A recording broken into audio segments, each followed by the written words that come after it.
Peripherals not working. The most aggravating issues can occasionally have nothing to do with your computer at all, but rather with the peripherals you are attempting to utilize with it. Because they are used so frequently every day, keyboards and mice occasionally malfunction.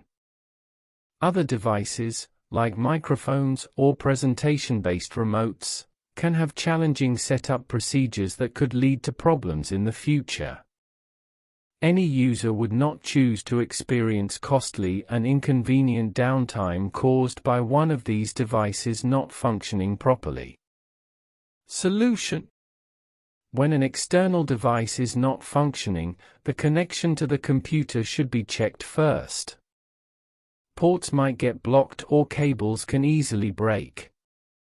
It is usually excellent practice to test utilizing other cables or connections on your machine to see if a device will start working again before moving on to any more serious solutions.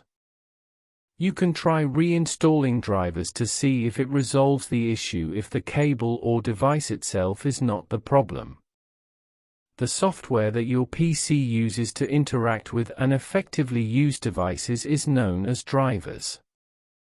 All gadgets have drivers, from keyboards to Wi-Fi cards. When trying to use your devices, problems can arise when they become corrupt or fail to update properly. Checking Device Manager is an easy approach to determine whether you are experiencing driver problems. You can search for it in your Start menu or access it by selecting it from the context menu when you right-click.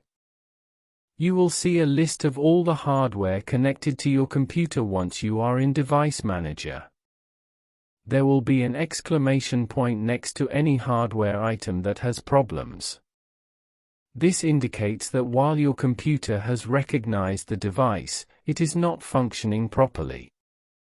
You have two options from here to try in order to restart your device. To begin with, you can right-click and update the device's drivers.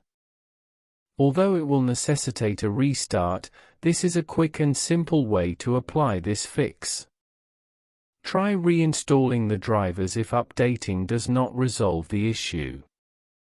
To accomplish this, right-click the device once more and select Uninstall Drivers, after which you need restart your computer. When your computer restarts, this will uninstall the current drivers from your machine and reinstall the correct drivers.